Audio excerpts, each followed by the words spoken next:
मन मंदिरा गजर भक्तीचा.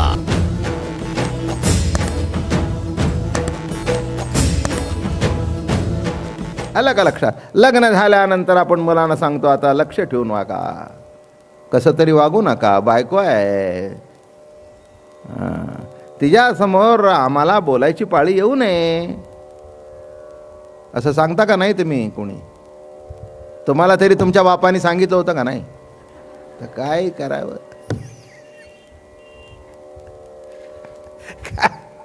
हो, सगळे म्हातारे कोतारे काय सगळे त्याच्यातूनच गेलेले आहेत.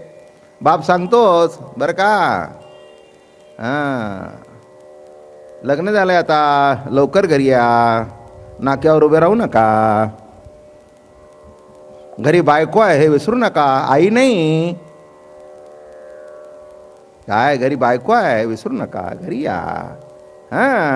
जरा लक्ष घाला संसारात. आईला भाजी नाही आणून दिली तरी चालेल, पण बायकोला आणून देत चला.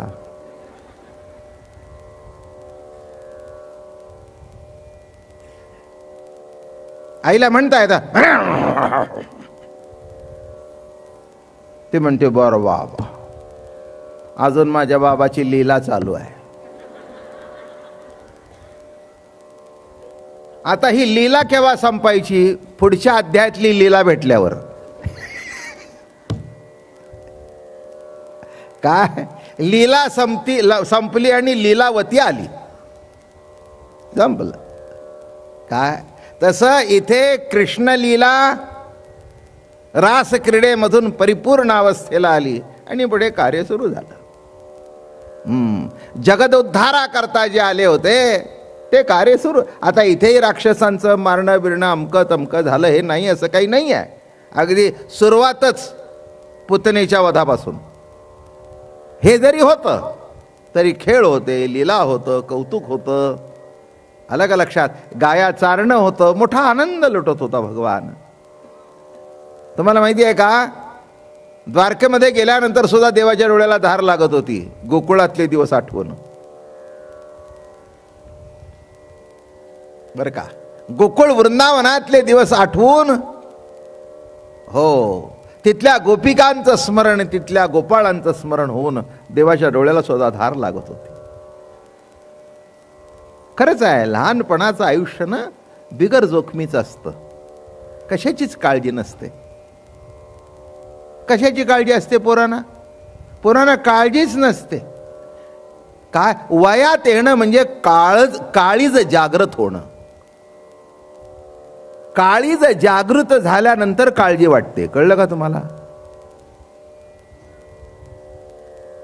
काळीज जे आहे ना ते जागृत होत नाही. आणि हे संसारात आले की त्यांना मुलं बाळ झाले की थापाला झालं, काळी जागृत झालं. काळजी आली, याला संसार म्हणतात. लक्षात ठेवा, जयाचे निकृपा कटाक्षे आलक्ष लक्षे विणलक्षे. आलक्ष स्वरूप लक्षावर न लक्षात येता येतं. म्हणजे काय? तुम्ही आता प्रवचन झाल्यावर घरी जाणार ना? हो, घरी जाणार. घरी जायचं पण 9, 9:30 होतो. आणि मग 9, 9:30 झाल्यानंतर जरा 5-10 मिनिटं झाल्यानंतर, अगं काय वाढतेच की नाही, मला भूक लागली आहे. म्हणजे 9:30 वाजताच तुम्हाला भूक लागली का?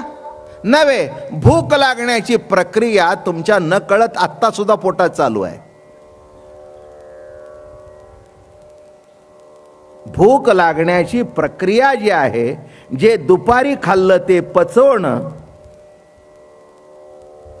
काय तिथे पोटामध्ये पोकळी निर्माण करणं, तिथे भूक लागणं, हे तुम्हाला 9:30ला लागलेली कळेल. पण आता लागण्याची प्रक्रिया पोटात चालू आहे. म्हणजे आलक्ष स्वरूप लक्षावर तुमच्या लक्षात न येता येतं. प्रत्येक गोष्टीचा असंच आहे. तुम्ही जन्माला आला त्या दिवशी किती फूट होता? किती फूट होता? वाढलेला तुमच्या तरी लक्षात आला का? वाढलेला लक्षात आला का?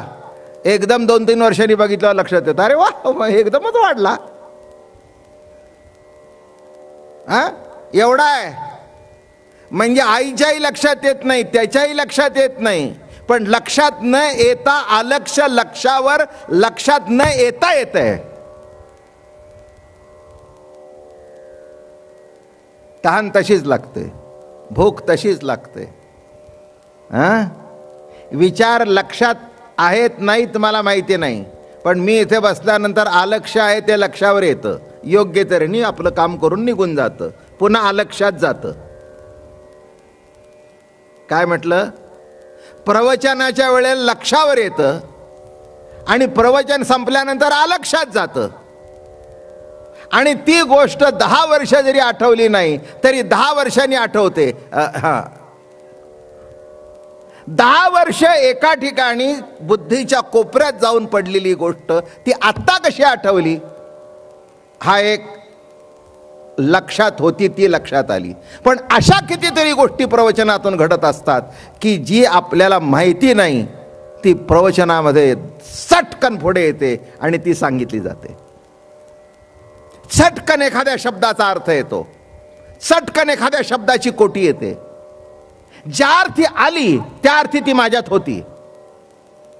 बरोबर आहे ना? आणि होती ती कुठे होती, कुठे होती ती माहिती नाही. आल्यावर दिसली, पण ज्या अर्थी आल्यावर दिसली त्या अर्थी लक्षात होती, पण नुसत्या लक्षात नव्हती तर अलक्षात होती. जयाचे नि कृपा कटाक्षे अलक्ष लक्षे वीण लक्षे. लक्षे वीण लक्षे. लक्षात न येता लक्षावर येत. श्वास चालू आहेत, तुमचं लक्ष नाही पण श्वास चालू आहे. पोटातली पचन क्रिया चालू आहे, लक्षात येत नाही. बरोबर आहे ना? रात्री खाल्लं, सबन दिवस खाल्लं, सकाळी उठल्यानंतर जे कार्य पोटामध्ये घडलं, जे पाहिजे होतं ते ठेवलं, नको आहे ते बाहेर फेकून दिलं. कार्य चालू आहे का न चालू आहे? तुमचा बाहेरचा मिक्सर फिरलेला दिसतो, पोटातला दिसतो का? काय पोटातला मिक्सर दिसतो का? पण फिरत नाही का? पचनक्रिया म्हणजे मिक्सरच आहे. पचनक्रिया म्हणजे मिक्सरच आहे. पोटात चालूच आहे तो, ते बटन कधी बंद नाही आहे, बरोबर चालू आहे. टक टक टक टक टक टक टक टक टक टक चालू आहे. ते तुम्हाला ह्याचं माहिती आहे की नाही? ते रस काढायचं मशीन आहे की नाही तुमच्या घरी? काय अरे काय होय बोला, नाही बोला. मोसंबीचं, संत्राचं, मग एका बाजूला रस पडत असतो आणि एका बाजूला चोथा पडत असतो. कळलं का? काय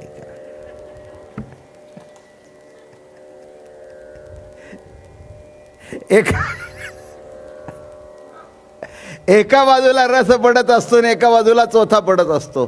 चोथा फेकून दिला जातो आणि रस ग्रहण केलं जातं.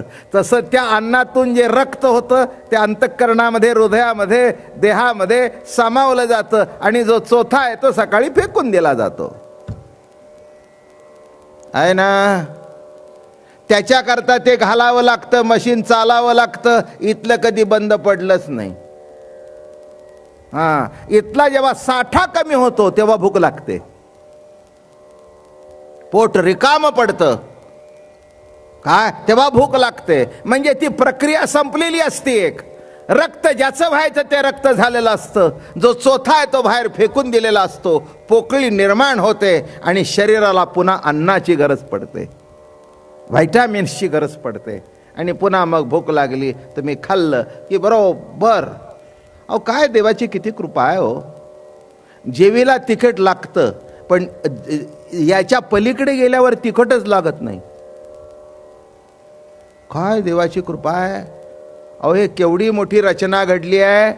ही ओवी घरी जाऊन नीट बघा. अलक्ष लक्षावर लक्षाशिवाय कसं येते ते. ही ईश्वरी सत्तेची एक अलौकिक क्रिया आहे. म्हणून